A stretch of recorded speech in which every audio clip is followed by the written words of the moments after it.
বিশ্বনবী নারীদেরকে অনেক বিষয়ে সতর্ক করেছেন যে খবরদার এগুলো করো না। নারীদেরকে টাইট ফিটিং জামা পরতে নিষেধ করেছেন। আল কাসিয়াত আল আরিয়াত আল মাইলাত আল মুমিলাত। কিছু কিছু বোনেরা এমন টাইট বোরকা পরে তার দেহের সব উঁচু নিচু ভাঁজ টের পাওয়া যায়, পুরুষরা আরো বেশি আকৃষ্ট হয়। এই বোনদের ব্যাপারে আমি বলি, বিশ্বনবী বলেছেন লা ইয়াদখুলনাল জান্নাতা ওয়া লা ইয়াজিদনা রিহাহা।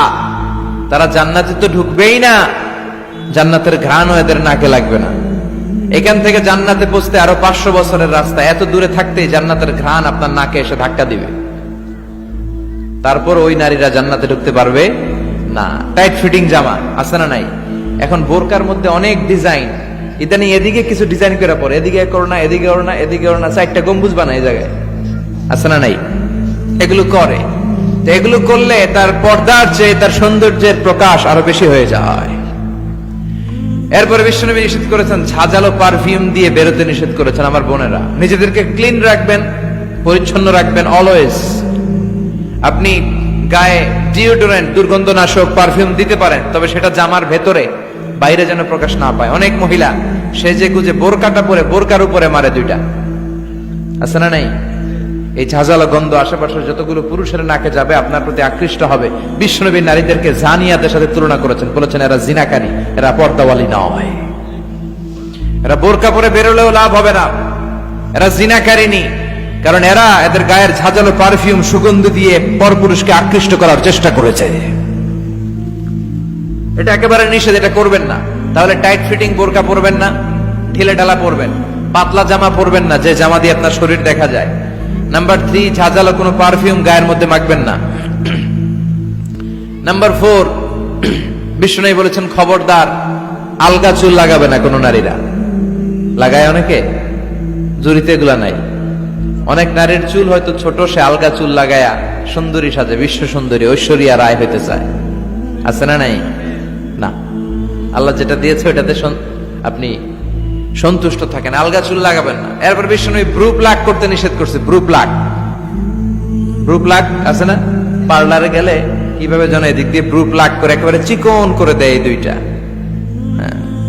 না, এটা নিষেধ। ব্রু প্লাক করতে বিশ্বনবী নিষেধ করেছেন। আমার বোনেরা, আপনারা এটা করবেন না। এরপরে বিশ্বনবী নিষেধ করেছেন তোমরা একে অপরকে লাআনত দিবে না। 2 কারণে নারীরা জাহান্নামে যাবে বেশি। বিশ্বনবী মেরাজ থেকে এসে বললেন ইয়া মা'আশারান নিসা, ও নারীরা, তাসাদ্দাকনা, তোমরা বেশি বেশি সদকা করো, দান খয়রাত করো। নারীরা বললেন কেন? আমাদের বললেন কেন? বিশ্বনবী বললেন উরিতুকুন্না আকসারা আহলিন নার, আমি জাহান্নামে দেখেছি পুরুষের চেয়ে নারীরাই বেশি জাহান্নামী হবে। কি কারণে? 2টা কারণ। তাকফুরনাল আশিরা, সবাই না, অধিকাংশ নারীরাই স্বামীর অস্বীকৃতি করে। স্বামী যা দেয় এতে সন্তুষ্ট থাকতে চায় না, আছে না নাই? স্বামীর কি চাকরি, কি ব্যবসা, তার উপার্জন কতটুকু, এটাও আপনার দেখার দরকার, আছে না নাই? এখানেই তো আপনার সবরের বিষয়। জান্নাত তেমনি এমনি আসবে না বোন, আপনাকে সবর করতে হবে। স্বামীর নাশুকরি করবেন না। পাশের বাড়ির ভাবিরা তো এত মোটা নেকলেস কিনা দিছে, তুমি দাও না কেন? এদের ঘরে তো দামি সোফা সেট, আমার ঘরে নাই কেন? এদের তো এইটা করে, এদের তো এইটা দিছে হাজবেন্ড, আমারে দাও না কেন? এই যে নাশুকরি, এটা তাকে জাহান্নামী বানাবে। 2 নাম্বার, তুকফিরনাল লা'না, তোমরা একে অপরের উপর লানত দাও। নারীরা রেগে গেলেই একজন আরেকজনের লানত দেয়। হেতুর উপরে আল্লাহর ঠেড়া হইতো, হেতুর উপরে আল্লাহর গজব হইতো, মানে তার উপর আল্লাহর গজব পড়ুক। এভাবে ঝগড়া লাগলে এক মহিলা আরেক মহিলাকে লানত দেয়। জুরির বোনেরা অবশ্য এগুলো দেয়টাই না, মাঝে মাঝে দেয়। আচ্ছা, তো এগুলো করা যাবে না।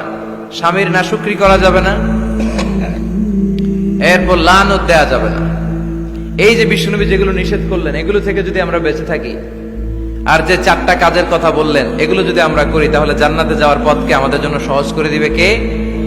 আমি সব সময় নারীদেরকে 6 জন নারীর জীবনী পড়তে বলি, আপনারাও পড়বেন, বাজার থেকে কিনবেন। আসিয়ার জীবনী, আসিয়া ইমরাতু ফিরাউন, ফিরাউনের বউয়ের নাম হক্কা, নাম খিতা আসিয়া। এই আসিয়ার জীবনীটা প্রত্যেক নারীর জন্য পড়া ফরজ। কিভাবে তিনি ঈমান বাঁচিয়েছেন আপনি দেখবেন। এরপরে মারিয়ামের জীবনী পড়া ফরজ।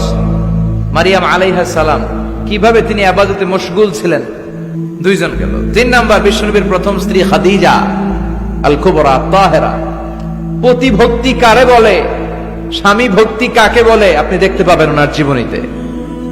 4 নম্বরে বিশ্বনবীর একমাত্র কুমারী স্ত্রী আয়েশা রাদিয়াল্লাহু তাআলা আনহা কিভাবে জ্ঞানার্জন করতে হয় 2220টা হাদিস তিনি বর্ণনা করেছেন। নারীদের মধ্যে সবচেয়ে বেশি হাদিসের বর্ণনাকারী। ফ্যামিলির হাদিসগুলো বর্ণনার জন্য আল্লাহ তাআলা মা আয়েশাকে বিশ্বনবীর ঘরে ট্যাপ রেকর্ডার হিসেবে পাঠিয়েছিলেন। বিশ্বনবী যা বলতেন সব মুখস্থ করে নারীদের কাছে ওয়াজ করে ছড়ায় দিত। কি নারী ছিল! মা আয়েশার জীবনী পড়তে হবে। সবশেষে বিশ্বনবীর কলিজার টুকরা নয়নের পুটলি ফাতেমাতুল আজ-জাহরা, ফাতেমাতুজ জাহরার জীবনী পড়তে হবে। তার জীবনী থেকে আপনি পাবেন কিভাবে পর্দা করতে হয়। উনি মরার আগে আলীকে বলে গেলেন, আলী, জীবদ্দশায় আমারে কেউ দেখে নাই, নবীর মেয়ে মোটা না চিকন, লম্বা না খাটো। মরার পরেও বেশি মানুষে জানাজায় আসতে বলো না, রাত্রিবেলা অল্প কয়েকজন লোককে নিয়ে জানাজা দিয়ে আমার কবর দিয়ে দিও। কেমন করে আপনি নিজেকে সেভ করবেন, এই শিক্ষা মাপ সাইয়্যিদাতুনা ফাতেমাতুজ জোহরার জীবনীতে আছে না নাই? তাহলে এই কয়েকজন নারীর জীবনী পড়তে হবে। আর যে 4টা কথা বিষ্ণুই বলেছেন এগুলোর উপর আমল করতে হবে। তাহলে আমাদের নারীদেরকেও জান্নাতি বানাবে কে? আল্লাহ।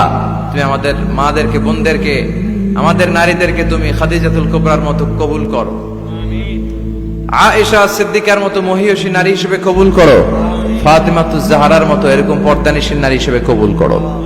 আল্লাহ তাআলা আমাদের সবাইকে কথাগুলো বুঝার ও আমল করার তৌফিক দান করুক। আমরা পড়ি আমিন।